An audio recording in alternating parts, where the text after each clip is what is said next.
সবাইকে মেরিবিতে স্বাগতম। আসসালামু আলাইকুম সবাইকে। আমি রক্তিম বিশ্বাস, ঢাকা নার্সিং কলেজে অধ্যয়নরত আছি এবং বিএসসি নার্সিং তৃতীয় বর্ষে বর্তমানে অধ্যয়নরত আছি। আপনাদের সবাইকে আমাদের আজকে রসায়ন দ্বিতীয় পত্রের প্রথম লেকচার ক্লাসে সবাইকে স্বাগতম জানাচ্ছি। আজকে মূলত আপনাদের সাথে আমরা আলোচনা করব যে আমাদের রসায়নের কিন্তু প্রথম পত্র এবং দ্বিতীয় পত্র দুইটা অধ্যায়ের কিন্তু মোট দুইটা বিষয়ের মোট 10টা চ্যাপ্টার আছে এবং আপনারা এটা জেনে খুবই বিস্মিত হবেন যে আপনাদের নার্সিং এর ভর্তি পরীক্ষায় মাত্র এই 10টা অধ্যায় থেকে 10টা প্রশ্ন এসে থাকে। তো সুতরাং আপনাদের মধ্যে এই কিছু সময়ের মধ্যে এই পুরো সিলেবাস কিন্তু কভার করা সম্ভব নয়। তাই আজকের ক্লাসের মধ্য দিয়ে আপনাদেরকে আমি বুঝিয়ে দিব যে আপনারা কত স্বল্প সময়ের মধ্যে কিছু ট্রিক্স অবলম্বন করে আপনারা সিলেবাসটা কমপ্লিট করবেন। তো আসুন আমরা লেকচারে চলে যাচ্ছি। আজকে আপনাদের আলোচ্য বিষয় হচ্ছে আমাদের রসায়ন দ্বিতীয় পত্রে পরিবেশ রসায়ন। তো চলুন শুরুতে আমরা লেকচারের দিকে চলে যাই। আমাদের পরিবেশ রসায়নের প্রথমেই যে বিষয়টা আমরা দেখব যে বায়ুমণ্ডলের দুইটা মুখ্য উপাদান আছে, একটা হচ্ছে হোমোস্ফিয়ার এবং আরেকটা হচ্ছে হেটারোস্ফিয়ার, যেটা আমরা পরে আলোচনা করব। তো হোমোস্ফিয়ারের দুইটা মুখ্য উপাদান, একটা হচ্ছে নাইট্রোজেন এবং আরেকটা হচ্ছে অক্সিজেন। তো প্রথমেই আমরা বলে নিছি যে নাইট্রোজেন এবং অক্সিজেন এই দুইটা কিন্তু মুখ্য উপাদান, কিন্তু আপনাদের যে প্রশ্নপত্রে আসে যে নিচের কোন উপাদানটি আমাদের বায়ুমণ্ডলে বা হোমোস্ফিয়ারে বেশি থাকে, তখন আমাদের অ্যান্সার হবে কিন্তু নাইট্রোজেন। যদিও এখানে মুখ্য উপাদান দুইটা, কিন্তু অ্যান্সার হবে কি নাইট্রোজেন। কেন নাইট্রোজেন হচ্ছে? কারণ নাইট্রোজেনের এখানে আমাদের কি এর আয়তনিক যে ভরটা, এই আয়তনিক ভরটা হচ্ছে কি বেশি পরিমাণে দেওয়া এবং ইটস অ্যাবাউট 78.9%, এবং যেখানে অক্সিজেনের পরিমাণটা কি অলমোস্ট 20%। তাহলে চলুন আমরা গৌণ উপাদানের কি কি এলিমেন্টস আছে বা কি কি গ্যাস আছে সেগুলা আমরা দেখে আসি। আমাদের প্রথমেই রয়েছে পানি, জলীয় বাষ্প H2O, যেটা পরিমাণ 1 থেকে 4%। এছাড়াও রয়েছে আমাদের নিষ্ক্রিয় গ্যাসের অন্যতম গুরুত্বপূর্ণ একটা উপাদান যার নাম হচ্ছে আর্গন, এবং এইটা অলমোস্ট কত 0.93 বা আমরা বলতে পারি কিছু কিছু ক্ষেত্রে কত 1% থাকে, এবং যেখানে কার্বন ডাই অক্সাইডের পরিমাণ কিন্তু খুবই ন্যূনতম এবং খুবই কম, যেটা হচ্ছে 0.033%, এবং সেখানে সামান্য পরিমাণে কিছু কি ওজোন গ্যাস থাকে এবং কি আরো অন্যান্য গ্যাস থাকে। সুতরাং আপনারা দেখতেই পাচ্ছেন যে হোমোস্ফিয়ারের দুইটা উপাদান, একটা হচ্ছে মুখ্য উপাদান এবং আরেকটা হচ্ছে গৌণ উপাদান। তাহলে মুখ্য উপাদানের দুইটা আলোচ্য বিষয় হচ্ছে নাইট্রোজেন এবং কি অক্সিজেন, যেখানে নাইট্রোজেন খুবই বেশি পরিমাণে থাকে, যেটার পার্সেন্টেজ হচ্ছে 78.9% এবং অক্সিজেন হচ্ছে 20%, এবং জলীয় বাষ্প হচ্ছে 1.4%, যেটা হচ্ছে গৌণ উপাদানের মধ্যে। এছাড়াও নিষ্ক্রিয় গ্যাসের মধ্যে একমাত্র গ্যাস হচ্ছে আর্গন, যেটা থাকে 0.93%, এবং কার্বন ডাই অক্সাইডের পরিমাণ অন্যতম সূক্ষ্ম পরিমাণ, সেটা হচ্ছে 0.033%, এবং এছাড়াও আছে আমাদের কি ওজোন গ্যাস। এরপরে আমরা আলোচনা করব আমাদের যে হেটারোস্ফিয়ারের উপাদানগুলো আছে। নেক্সট স্লাইডে কি আমরা হেটারোস্ফিয়ারের উপাদানগুলো নিয়ে আলোচনা করব। তাহলে দেখেন, আমরা একটু আগে জানছি যে বিষয়টা, সেটা হচ্ছে হোমোস্ফিয়ারের যে উপাদানগুলো আছে। তো এখন আমরা আলোচনা করব হেটারোস্ফিয়ারের যে উপাদানগুলো আছে সেগুলা নিয়ে। তাহলে হেটারোস্ফিয়ারে হোমোস্ফিয়ারের অনুরূপ হেটারোস্ফিয়ারের কি দুইটা উপাদান থাকে, একটা হচ্ছে কি প্রাইমারি বা মুখ্য উপাদান, আরেকটা হচ্ছে সেকেন্ডারি বা কি গৌণ উপাদান। তাহলে দেখেন, এই মুখ্য উপাদানের মধ্যে আমাদের কি কি আছে? নাইট্রোজেন আছে, অক্সিজেন আছে, ওজোন আছে, হাইড্রোজেন আছে এবং কি হিলিয়াম গ্যাস আছে। তাহলে এই গ্যাসগুলা দেখেন, এই গ্যাসগুলা কিন্তু সিমিলারিটি কি পাই আমরা হোমোস্ফিয়ারের যে মুখ্য উপাদান ছিল সেই মুখ্য উপাদানে কিন্তু কি হেটারোস্ফিয়ারের যে মুখ্য উপাদান, এই মুখ্য উপাদানের সাথে কি অলমোস্ট কি কিছুটা মিল আছে।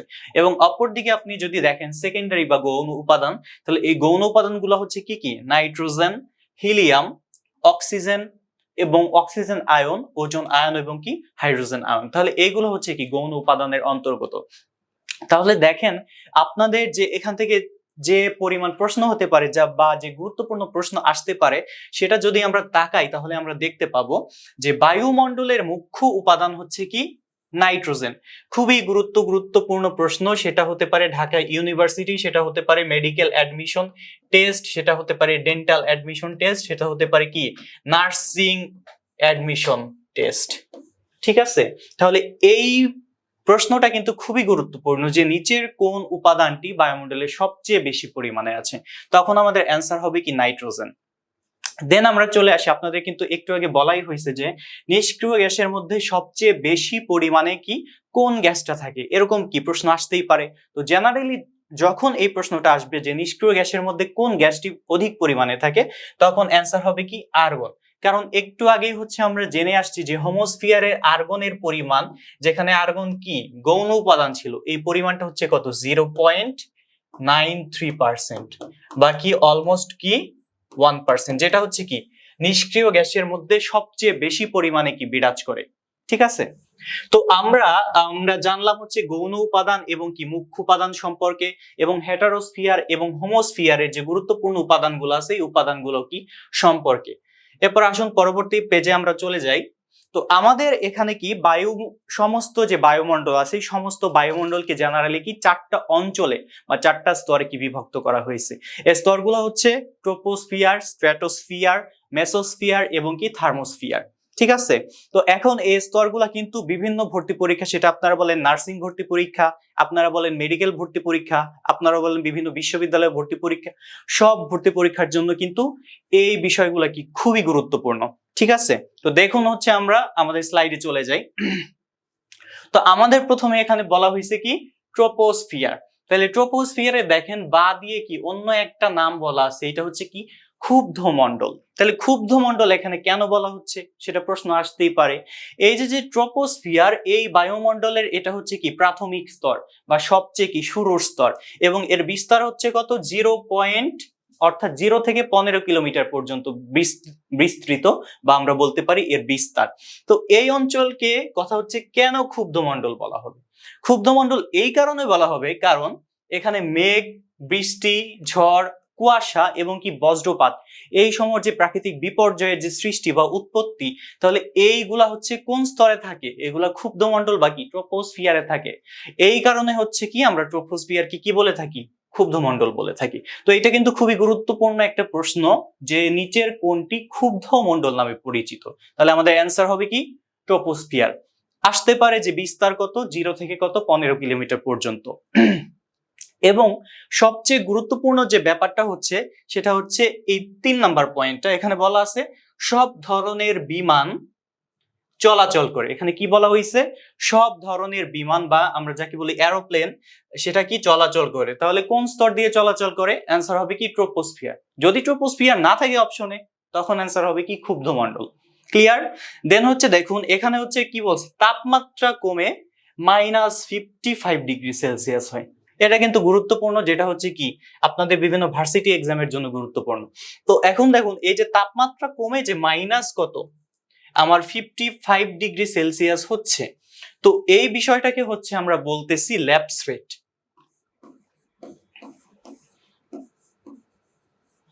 তাহলে এই বিষয়টাকে হচ্ছে আমরা কি বলতেছি, ল্যাপস রেট, বা হচ্ছে আপনারা যদি বাংলায় একে বলে থাকেন আপনারা বলবেন যে বিলোপন হার। ঠিক আছে, যদি বাংলায় হচ্ছে আপনারা ল্যাপস রেট কে ডেসক্রাইব করতে যান তখন আপনারা বলবেন কি ল্যাপস রেটের বাংলা হচ্ছে কি বিলোপন হার। তো এই বিলোপন হারটা বিভিন্ন স্তরে কি বিভিন্ন রকম হতে পারে। যেমন এখানে কি আছে আমাদের ট্রোপোস্ফিয়ার বা ক্ষুব্ধমণ্ডলে আছে কত -55°C।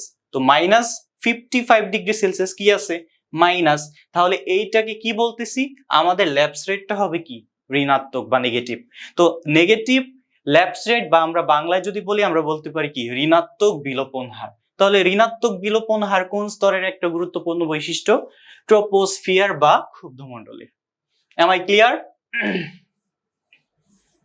দেন হচ্ছে দেখুন নিচে হচ্ছে আপনাদের কি আরেকটা স্তর দেওয়া আছে, আরেকটা স্তর হচ্ছে কি স্ট্র্যাটোস্ফিয়ার বা হচ্ছে কি শান্ত মণ্ডল। তাহলে আরেকটা স্তর হচ্ছে কি স্ট্র্যাটোস্ফিয়ার বা কি শান্ত মণ্ডল। তাহলে দেখুন এটা হচ্ছে কি দ্বিতীয় স্তর, 2 নাম্বার স্তর। তো স্ট্র্যাটোস্ফিয়ার বা শান্ত মণ্ডলের গুরুত্বপূর্ণ বৈশিষ্ট্য হচ্ছে এর বিস্তার কত 15 থেকে কি 50 কিলোমিটার পর্যন্ত। কত 15 টু 50 কিলোমিটার পর্যন্ত কি বিস্তার বা বিস্তৃতি আমরা যেটাই বলি, তাহলে সেটা হচ্ছে কি স্ট্র্যাটোস্ফিয়ার বা কি শান্ত মণ্ডল। তাহলে দেখুন একটা মজার ব্যাপার খেয়াল করুন আপনারা, ট্রোপোস্ফিয়ার সেটা হচ্ছে কি ক্ষুব্ধ আর স্ট্র্যাটোস হচ্ছে কি শান্ত। দুইটা কিন্তু কি একটা অপরটার কি বিপরীত। কেন বিপরীত আমরা একটু আগে জেনেই আসছি যে ক্ষুব্ধমণ্ডল হচ্ছে কি ঝড় থাকে, বৃষ্টি থাকে, বজ্রপাত থাকে, কুয়াশা থাকে, তার জন্য হচ্ছে কি আমরা ট্রোপোস্ফিয়ার কি নামে ডাকি, ক্ষুব্ধমণ্ডল হিসেবে ডাকি বা এটা পরিচিত। তাহলে স্ট্র্যাটোস্ফিয়ারকে আমরা শান্তমণ্ডল বলি কেন, অনেক ইজি, কারণ এই স্তরে কি ঝড়, কুয়াশা, বৃষ্টিপাত, বজ্রপাত এগুলো কিছুই থাকে না। ঠিক আছে, তাহলে সুতরাং স্ট্র্যাটোস্ফিয়ার হচ্ছে কি আমার শান্তমণ্ডল নামে পরিচিত। এটা কিন্তু গুরুত্বপূর্ণ কি একটা এমসিকিউ, এটা কি গুরুত্বপূর্ণ একটা এমসিকিউ আসার মতো। এবং দেখেন এখানে বলছে তাপমাত্রা বৃদ্ধি পেয়ে +2°C পর্যন্ত হয়। কত? +2°C। এটা কত থেকে কত পর্যন্ত হয়? এই যে -55 থেকে -55°C থেকে বৃদ্ধি পেয়ে সে কি +2°C হচ্ছে। তাহলে অর্থাৎ এখানে কি আমরা বলতে পারি, একটু আগে আপনাদের বুঝাইছি যে ল্যাপস রেট বা বিলোপন হারটা এখানে কি হবে, ঋণাত্মক থেকে কি হবে আমাদের ধনাত্মক হয়ে যাবে, বাকি পজিটিভ হয়ে যাবে। তো এই যে ল্যাপস রেট বা বিলোপন হার, এইটা কাকে বলে আসলে একটু জেনে নেই। এই ল্যাপস রেট বা বিলোপন হার হচ্ছে একটা স্তরে তাপমাত্রার যে পরিবর্তনটা, সেটা হতে পারে হ্রাস বা সেটা হতে পারে বৃদ্ধি। এই যে তাপমাত্রা হ্রাস বৃদ্ধির যে পরিবর্তনটা, তাকেই হচ্ছে কি আমরা বলি বিলোপন হার বা ল্যাপস রেট। ঠিক আছে, তাহলে দেখুন স্ট্র্যাটোস্ফিয়ার বা শান্তমণ্ডলের যে ল্যাপস রেটটা, এই ল্যাপস রেটটা হচ্ছে কত? +2°C। ঠিক আছে, দেন হচ্ছে গুরুত্বপূর্ণ আরেকটা পয়েন্ট হচ্ছে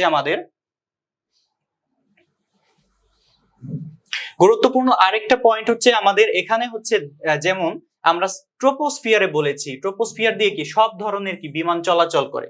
ঠিক আছে, ট্রোপোস্ফিয়ার দিয়ে কি সব ধরনের বিমান কি চলাচল করে, কিন্তু হচ্ছে আমাদের স্ট্র্যাটোস্ফিয়ার দিয়ে হচ্ছে কি শুধু একটা বিমান চলাচল করে। স্ট্র্যাটোস্ফিয়ার দিয়ে কি একটা বিমান, সেটা হচ্ছে কোন ধরনের বিমান? সেটা হচ্ছে কি জেড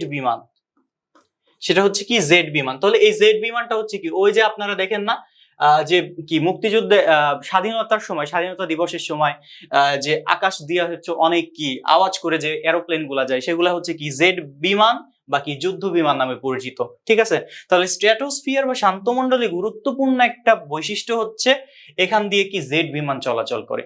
এই জেড বিমান তাহলে কেন শব্দ উৎপন্ন করে? কারণ এখানে কি কোনো ঝড়, বাতাস, কুয়াশা কিছুই নাই, এই কারণে কি কোনো শব্দ কি তার সাথে ফ্রিকশন হয় না, এর জন্য শব্দটা কি প্রখর ভাবে শোনা যায় বা তীব্র ভাবে শোনা যায়।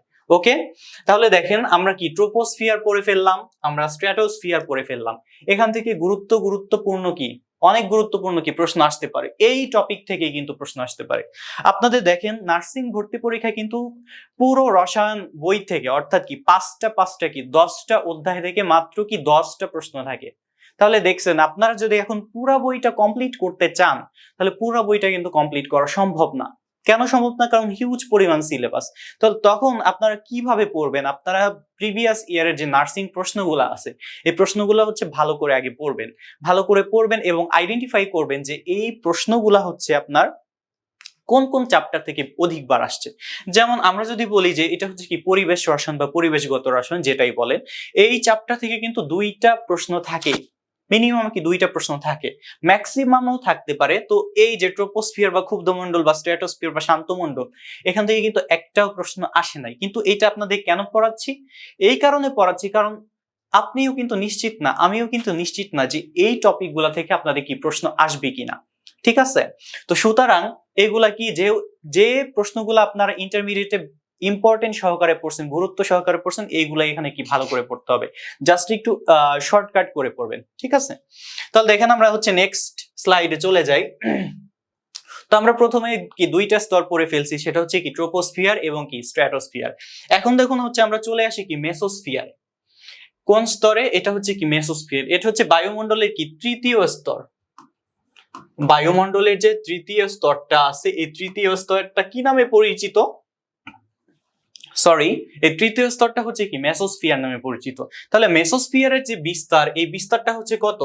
50 থেকে 85 কিলোমিটার পর্যন্ত, অর্থাৎ 50 to 85 কিলোমিটার পর্যন্ত বিস্তার বা বিস্তৃতি।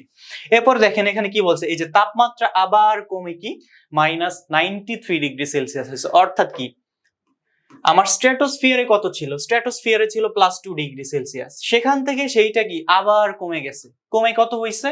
-93°C। তার মানে এখানে কি আমাদের ল্যাপস রেটটা কি হবে? আমাদের ল্যাপস রেটের যে মান, এই মানটা হবে কি নেগেটিভ। ঠিক আছে, কারণ কি আমাদের টেম্পারেচার কমছে, আর টেম্পারেচার কমলে কি হবে? বিলোপন হার কি হ্রাস পাবে। এখন দেখেন এখানে কি বলছে, এই তিনটা যে নিচের যে পয়েন্ট আছে, এই 3টা পয়েন্টে কি খুবই গুরুত্বপূর্ণ এমসিকিউ। ঠিক আছে, যেমন এখানে কি বলা হয়েছে? এখানে বলা হয়েছে পারমাণবিক অক্সিজেন কি বিরাজ করে। এখন এই পারমাণবিক অক্সিজেন মানে কিন্তু কি ওজোন গ্যাস না। ওজোন দেখেন, ওজোন গ্যাস আলাদা, আর কি পারমাণবিক অক্সিজেন কিন্তু আলাদা। ঠিক আছে, ওজোন কি থাকবে, O3 থাকবে, পারমাণবিক অক্সিজেন কি জাস্ট একটা O। ওকে, তাহলে এখানে দেখেন কি পারমাণবিক অক্সিজেন বিরাজ করে এবং কি বলছে বায়ুমণ্ডল শীতলতম অবস্থায় পৌঁছে। তাহলে 3 দেখেন আমাদের গুরুত্বপূর্ণ একটা পয়েন্ট হচ্ছে কি আমাদের বায়ুমণ্ডল কি শীতলতম অবস্থায় পৌঁছে। কেন শীতলতম অবস্থায় পৌঁছে? কারণ ভাইয়া এখানে কি হয়েছে, আমার এখানে কত -93°C হয়েছে, অর্থাৎ টেম্পারেচার কমে -93°C হয়েছে। আমাদের দেখেন আমাদের দেশে শীতকালে যখন কি একটু কড়া শীত পড়ে তখন টেম্পারেচার কত হয় 10°, সর্বনিম্ন 10, 7-8 হয় উত্তরবঙ্গে। কিন্তু ওই 7-8-এ যে অবস্থা হয় আমাদের যে পরিমাণ শীত লাগে, তাহলে দেখেন আপনি যদি এই স্তরে যান -93°C আপনি তো জমে যাবেন, একদম বরফ হয়ে কি পড়ে থাকবেন। ঠিক আছে, তো এই জন্য বলা হয়েছে যে মেসোস্ফিয়ারে টেম্পারেচার কমে কমে এমন কমে যে এখানে কি হয় সর্বোচ্চ কি শীতলতম অবস্থা কি বিরাজ করে। দেন হচ্ছে গুরুত্বপূর্ণ পয়েন্ট, গুরুত্বপূর্ণ এমসিকিউ, এটা কি মেডিকেল অ্যাডমিশন টেস্টেও আসছে। আরেকটা কথা, আপনারা নার্সিং পরীক্ষা আর যে প্রস্তুতি, এই প্রস্তুতিটা ভালোভাবে নেওয়ার জন্য ঠিক আছে আপনারা কি করবেন, বেশি বেশি করে নার্সিং ভর্তি পরীক্ষার প্রশ্ন সলভ করবেন। মূল প্রায়োরিটি হচ্ছে কি অলওয়েজ সব ধরনের ভর্তি পরীক্ষার জন্য মূল প্রায়োরিটি কিন্তু হচ্ছে আমার কি মূল পাঠ্য বই বা কি টেক্সট বই। এরপর হচ্ছে কি বিভিন্ন ধরনের প্রশ্ন ব্যাংক, নার্সিং প্রশ্ন ব্যাংক তো অবশ্যই পড়তে হবে। দেন হচ্ছে এরপরে সেকেন্ড প্রায়োরিটি হচ্ছে কি আমার যে মেডিকেল প্রশ্ন ব্যাংক আছে, এমবিবিএস যে পরীক্ষার যে প্রিভিয়াস কোশ্চেন গুলো আছে এই কোশ্চেন গুলাকে ভালো করে সলভ করতে হবে। তাহলে দেখেন 19-20 সেশনে মেবি এই একটা প্রশ্ন আসছিল মেডিকেল ভর্তি পরীক্ষায় যে কোন স্তরে হচ্ছে কি ওজোন গ্যাস হচ্ছে শোষিত হয়। তাহলে কোন স্তর হবে, মেসোস্ফিয়ার। তাহলে মেসোস্ফিয়ারে হচ্ছে কি ওজোন গ্যাস কি শোষণ হয় বা শোষিত হয়। দেন হচ্ছে আমরা চলে আসি দেখেন থার্মোস্ফিয়ার অর আয়নোস্ফিয়ার, থার্মোস্ফিয়ার বাকি আয়নোস্ফিয়ার। এখন দেখেন এই থার্মোস্ফিয়ারের অপর নাম অর কিন্তু বলা হয়েছে, অর্থাৎ কি স্ল্যাশ, থার্মোস্ফিয়ার বাকি আয়নোস্ফিয়ার, এই দুইটা কিন্তু একই, অর্থাৎ কি সিনোনিম। তো এখন থার্মোস্ফিয়ার বা আয়নোস্ফিয়ারের যে বৈশিষ্ট্য, গুরুত্বপূর্ণ বৈশিষ্ট্য, এই বৈশিষ্ট্যগুলো কি কি বলছে, এখানে বিস্তার হচ্ছে কত 85 থেকে পরবর্তী 500 কিলোমিটার অঞ্চল জুড়ে যে স্তর অবস্থান করতেছে তাকেই কি বলতেছে থার্মোস্ফিয়ার বাকি আয়নোস্ফিয়ার বলতেছে। এবং এখানে কি বলছে দেখেন ল্যাপস রেটটা কি হবে, ধনাত্মক হবে। ল্যাপস রেটটা কি হবে, ধনাত্মক। ওই যে প্রথমে ছিল কি দেখেন, প্রথমে ল্যাপস রেট ছিল ঋণাত্মক প্রথম স্তরে, এটা হচ্ছে প্রথম স্তরে। দ্বিতীয় স্তরে ল্যাপস রেটটা হয়ে যায় কি পজিটিভ, ধনাত্মক। তৃতীয় স্তরে ল্যাপস রেটটা হয়ে যায় কি আবার ঋণাত্মক। আর চতুর্থ স্তরে ল্যাপস রেটটা আবার এসে কি হয়, আবার হচ্ছে কি হয় ধনাত্মক হয়ে যায়। ঠিক আছে, এইটা হচ্ছে কি আমাদের ল্যাপস রেট বা বিলোপন হারের যে ক্রম। অর্থাৎ কি একটা স্তরে যদি মাইনাস থাকে পরবর্তী স্তরটা কি হবে, প্লাস হবে। অপর স্তরে যদি কি হয় প্লাস হয়, পরবর্তী স্তরটা কি হবে, মাইনাস হবে। অর্থাৎ কি দুইটা টেম্পারেচার হচ্ছে কখনোই একটা স্তরে কি ধনাত্মক হারে কি বৃদ্ধি পাবে না। দেন হচ্ছে দেখেন ল্যাপস রেটের পরের পয়েন্টটা হচ্ছে কি বেতার তরঙ্গ। বেতার তরঙ্গ বাধা পেয়ে পৃথিবীতে কি ফিরে আসে। এটা হচ্ছে 20-21 সেশন মেডিকেল ভর্তি পরীক্ষায় এই প্রশ্নটা আসছে যে নিচের কোন স্তরে বাধা পেয়ে বেতার তরঙ্গ কি পৃথিবীতে ফিরে আসে। তাহলে বেতার তরঙ্গ হচ্ছে কি ওই যে আপনার রেডিও শোনেন না, এফএম রেডিও, তো এফএম রেডিওটা হচ্ছে কি আপনাদের সিগন্যাল কখন পায়, তারা হচ্ছে কি নির্দিষ্ট একটা রাডার থাকে, ওই রাডার থেকে কি সিগন্যাল পৃথিবীর কি আউটসাইডে পাঠায়। তো কোনো লেয়ারে যদি সে বাধাপ্রাপ্ত না হয় আপনারা শব্দই শুনতে পাবেন না, সিগন্যালও পুনরায় পৃথিবীতে আসবে না, কি কোনো গান বাজনাও কিছুই হবে না। অর্থাৎ কি আপনাদের যে বেতার মাধ্যমটা আছে এটা পুরোপুরি কাজ করবে না। তো এর জন্য কি করা হয়, তাহলে এই গুরুত্বপূর্ণ স্তরটার নাম হচ্ছে কি থার্মোস্ফিয়ার। অর্থাৎ এই স্তরে কি বেতার তরঙ্গ কি বাধা পেয়ে কি পুনরায় পৃথিবীতে ফিরে আসে। ঠিক আছে, তো এখন অপশনে কিন্তু কি থার্মোস্ফিয়ার তখন ছিল না। আমরা যখন হচ্ছে প্রশ্ন পড়ি বা হচ্ছে আমরা যখন পরীক্ষা দেই তখন অপশনে কিন্তু কি এই থার্মোস্ফিয়ার ছিল না, তখন অপশনে ছিল কি আয়নোস্ফিয়ার। তখন অপশনে কি ছিল, আয়নোস্ফিয়ার। তো এই আয়নোস্ফিয়ার কিন্তু দেখেন তাহলে একটা নামের যে সিনোনিম কতটা ইম্পর্টেন্ট সেটা কিন্তু কি একটা যখন আপনারা ভর্তি পরীক্ষা দিতে যাবেন তখন কিন্তু আমরা বুঝতে পারি। ঠিক আছে, তো থার্মোস্ফিয়ার বা আয়নোস্ফিয়ার কি বেতার তরঙ্গ বাধা পেয়ে পৃথিবীতে ফিরে আসে। দেন গুরুত্বপূর্ণ যে পয়েন্টটা সেটা হচ্ছে আন্তর্জাতিক মহাকাশ গবেষণা কেন্দ্র কি এইখানে অবস্থিত। আন্তর্জাতিক মহাকাশ গবেষণা কেন্দ্র কোথায় অবস্থিত, থার্মোস্ফিয়ার বা কি আয়নোস্ফিয়ার অঞ্চলে। ঠিক আছে, তো এইটা হচ্ছে কি গেল আমাদের যে বায়ুমণ্ডলের 4টা গুরুত্বপূর্ণ স্তর আছে, এই স্তরগুলা নিয়ে কি আপনাদের সাথে কি আলোচনা করলাম। কেন আলোচনা করলাম? কারণ এই স্তরগুলা কি খুবই গুরুত্বপূর্ণ। এদের বৈশিষ্ট্য কি, আমাদের যে নার্সিং ভর্তি পরীক্ষা, ভার্সিটি ভর্তি পরীক্ষা, এই ভর্তি পরীক্ষাগুলা কি আসার মতো প্রশ্ন। ঠিক আছে, এরপর দেখেন আপনারা হচ্ছে ইন্টারমিডিয়েটে বা এইচএসসি যখন দিয়েছেন তখন কি বিভিন্ন প্রশ্ন সলভ করেছেন। আপনাদের রসায়নের যে সৃজনশীল প্রশ্ন ছিল সেখানে বয়েলের সূত্র ছিল, চার্লসের সূত্র ছিল, অ্যাভোগাড্রোর সূত্র ছিল, গে-লুসাকের সূত্র ছিল। এই সূত্রগুলো কি আপনারা সলভ করে আসছেন না? তাহলে এই সূত্রগুলা কি দ্বারা হচ্ছে আপনারা কি ম্যাথমেটিক্যাল টার্মও করে আসছেন, অর্থাৎ বিভিন্ন কি গাণিতিক সমস্যা সমাধান করে আসছেন। এখন যদি বলেন ভাই আমাদের অঙ্ক করান, তাহলে তো এটা সম্ভব না। কারণ কিসের জন্য ম্যাথ করাবো না? কারণ এই ম্যাথটা কি আসেই না, একটা সূত্র আসে না। বুঝছেন? আপনাদের কি হয়, আমি সহজ করে দিচ্ছি ব্যাপারটা। রসায়ন কিন্তু কি নাম শুনলেই কি অনেকে ভয় পায়। কেন ভয় পায়? কারণ এর মধ্যে কি ক্রিয়া বিক্রিয়া, বিভিন্ন ম্যাথ, কত মোল সংখ্যা, পরিমাণগত রসায়ন, অর্গানিক কেমিস্ট্রি, জৈব রসায়ন এগুলো থাকে। কিন্তু এইগুলো তেমন বেশি আসে না। আপনাদের বেশি আসে কি যে ছোটখাটো যে থিওরি গুলো আছে, এই ছোটখাটো থিওরি গুলা থেকে কি আপনাদের মূলত কোশ্চেন আসে। তো দেখুন আমরা হচ্ছে তবুও দুই একটা সূত্র নিয়ে আলোচনা করব। জাস্ট হচ্ছে সূত্রটা কি, এখানে কিসের মধ্যে কিসের সম্পর্ক, এবং এই সূত্রের মধ্যে যে লেখচিত্রটা আসে বা লেখচিত্রটা তৈরি হয়, এই লেখচিত্রটা কি নামে পরিচিত সেই বিষয়ে আপনাদের সাথে আলোচনা করব। তাহলে দেখেন বয়েলের সূত্র। এই বয়েলের সূত্র কাকে বলতেছি? স্থির তাপমাত্রায় নির্দিষ্ট ভরের কোন গ্যাসের আয়তন গ্যাসের উপর কি প্রযুক্ত চাপের ব্যস্তানুপাতিক। ঠিক আছে, ব্যস্তানুপাতিক বা ব্যস্তানুপাতে পরিবর্তিত হবে। স্থির তাপমাত্রায় নির্দিষ্ট ভরের কোন গ্যাসের আয়তন গ্যাসের উপর প্রযুক্ত চাপের কি ব্যস্তানুপাতিক বা হচ্ছে ব্যস্তানুপাতে পরিবর্তিত হবে, যেটাই বলেন আপনারা।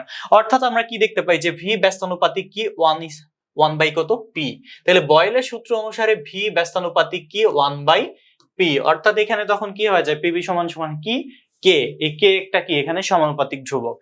ঠিক আছে, এরপরে হচ্ছে আপনাদের তো জানেনই বয়েলের সূত্র কি। দেন হচ্ছে এখানে যেটা আমাদের গুরুত্বপূর্ণ প্রশ্ন আসতে পারে যে বয়েলের যে সূত্র হতে আমরা যে লেখচিত্র পাই, ঠিক আছে, বয়েলের সূত্র হতে আমরা যে লেখচিত্র পাই, এই লেখচিত্রকে কি বলবো? এই লেখচিত্রকে বলবো কি আইসোথার্ম। এই লেখচিত্রকে কি বলবো? আইসোথার্ম, যার বাংলা অর্থ করলে দাঁড়ায় সমষ্ণ। যার বাংলা অর্থ করলে দাঁড়ায় কি সমষ্ণ। তাহলে বয়েলের লেখচিত্রের যে প্রকৃতি, এই প্রকৃতিটিকে হচ্ছে আমরা কি বলতেছি? আইসোথার্মীয় লেখচিত্র বা হচ্ছে কি সমষ্ণ লেখচিত্র। ওকে, দেন হচ্ছে দেখেন চার্লসের সূত্র। আমাদের যে চার্লসের সূত্র আছে, চার্লসের সূত্রটা তাহলে কি? চার্লসের সূত্র বলছি স্থির চাপ নির্দিষ্ট ভরের, স্থির চাপে নির্দিষ্ট ভরের কোন গ্যাসের আয়তন গ্যাসের উপর পরম তাপমাত্রার কি সম অনুপাতে পরিবর্তিত হয় বা কি বলতে পারি সমানুপাতিক। ঠিক আছে, সম অনুপাতে পরিবর্তিত হয় বা কি বলতে পারি সমানুপাতিক। যে এখানে কি বলছে যে ভি সমান সমান টি বা কি ভি সমানুপাতিক কি টি। তাহলে চার্লসের সূত্র অনুযায়ী আমরা কি পাই? ভি সমানুপাতিক কি টি, অর্থাৎ আয়তন এর পরম তাপমাত্রা বা এর তাপমাত্রার কি সমানুপাতিক। তাহলে সেটা হচ্ছে কি চার্লসের সূত্র। তাহলে দেখুন এখানে গুরুত্বপূর্ণ যে পয়েন্টটা সেটা হচ্ছে এই যে চার্লসের লেখচিত্রকে বা চার্লসের লেখকে কি বলা হয়? আইসোবার বা হচ্ছে কি সমচাপীয়। আইসোবার বা কি সমচাপীয় লেখ কি বলা হয়ে থাকে। ঠিক আছে, তাহলে দেখেন গুরুত্বপূর্ণ দুইটা প্রশ্ন কি অলরেডি আমরা পড়ে ফেলছি। সেটা হচ্ছে বয়েলের সূত্র আর কি চার্লসের সূত্র। ঠিক আছে, দেখেন এরপরে হচ্ছে কি আমাদের যে পরবর্তী সূত্র আছে সেটা হচ্ছে কি চাপের সূত্র বা কি গে-লুসাকের সূত্র। তো চাপের সূত্র অনুযায়ী হচ্ছে কি আমরা যে ছোটখাটো সমানুপাতিক পাই সেটা হচ্ছে কি আমাদের চাপ হচ্ছে কি তাপমাত্রার সমানুপাতিক। তাহলে সেটা হচ্ছে কে প্রমাণ করেন? সেটা হচ্ছে বিজ্ঞানী কি গে-লুসাক প্রমাণ করেন। এই কারণে এই চাপের সূত্র কি গে-লুসাকের সূত্র নামে কি পরিচিত। ওকে, এরপর দেখেন এই লেখকে কি বলা হয়? সম আয়তন বা সম আয়তনীয় বলা হয়। ঠিক আছে, সম আয়তনীয় বা ইংরেজিতে বলে আইসোকার। ইংরেজিতে কি বলবো? আইসোকার। তাহলে চাপের সূত্রের অনুযায়ী বা গে-লুসাকের সূত্রের অনুযায়ী যে লেখচিত্র অঙ্কন করা হয় সেই লেখচিত্রের প্রকৃতি হচ্ছে কি সম আয়তন বা সম আয়তনীয় বা কি আইসোকার। ওকে, দেন হচ্ছে দেখেন গ্রাহামস ল।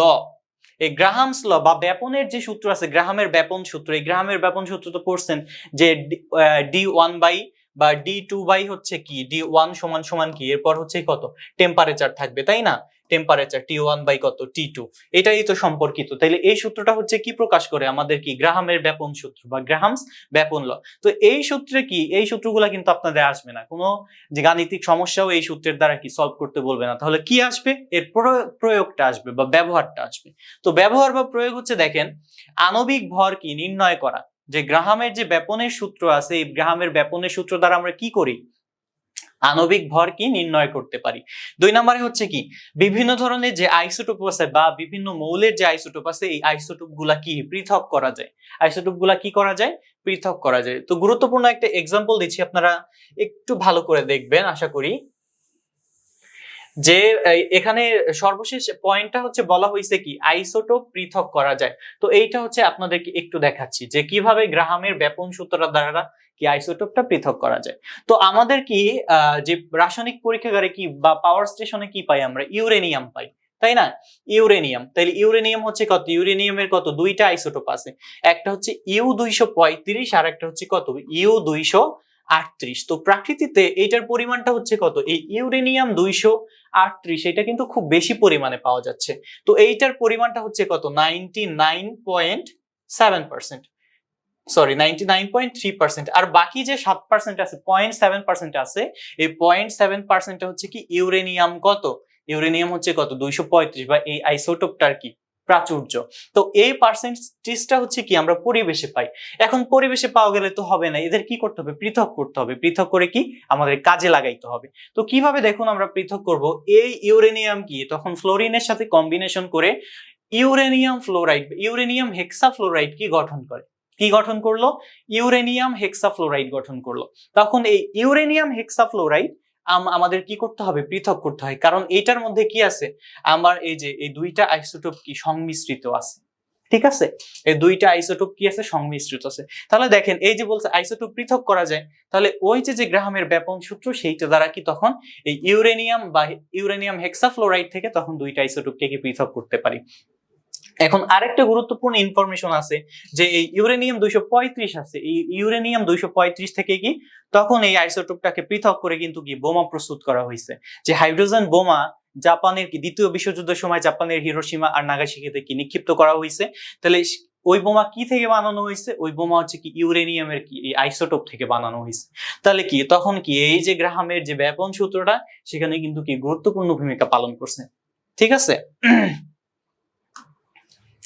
এরপরে দেখেন আপনাদের গুরুত্বপূর্ণ একটা প্রশ্ন, খুবই একটা কি বেসিক নলেজ। বেসিক নলেজ বলতে এইটা কি সব জায়গায় পড়ে আসেন, ক্লাস 8 এ পড়ছেন, ক্লাস 9 এ পড়ছেন, 1 2 3 তে পড়ছেন, সাধারণ যে বিজ্ঞান বই ছিল, সাধারণ জ্ঞান ছিল, সেখানে আপনারা কি সবাই পড়ে আসছেন যে গ্রিন হাউস গ্যাসটা কি। তাহলে গ্রিন হাউস গ্যাসটা হচ্ছে কি বিভিন্ন গ্যাসের সংমিশ্রণ, যেটা হচ্ছে কি আমাদের পুরো পৃথিবীকে কি আচ্ছাদিত করে রেখেছে, একটা কি স্তর তৈরি করছে, ঠিক আছে। তাহলে দেখুন এই গ্রিন হাউস গ্যাসের মধ্যে কোন কোন গ্যাসের কি সংমিশ্রণ আছে এবং কোন গ্যাসটা হচ্ছে কি মূলত দায়ী বা সবচেয়ে বেশি পরিমাণে দায়ী। তো আমরা একটু তাকাই, তো আমরা দেখি হচ্ছে প্রথমে কি বলা হয়েছে, কার্বন ডাই অক্সাইড। এবং কার্বন ডাই অক্সাইডের যে সংযুক্তিটা দেওয়া আছে এই সংযুক্তিটা হচ্ছে কত, প্রায় 50%। সংযুক্তি কত, প্রায় 50%, অর্থাৎ কি সবচেয়ে বেশি পরিমাণে গ্রিন হাউস গ্যাসের মধ্যে যে গ্যাসটা আছে সেটা হচ্ছে কি কার্বন ডাই অক্সাইড। দেন হচ্ছে আমাদের কি আছে, মিথেন, CH4, কি আছে, মিথেন। তাহলে এই মিথেনের পরিমাণ হচ্ছে কত, 19%।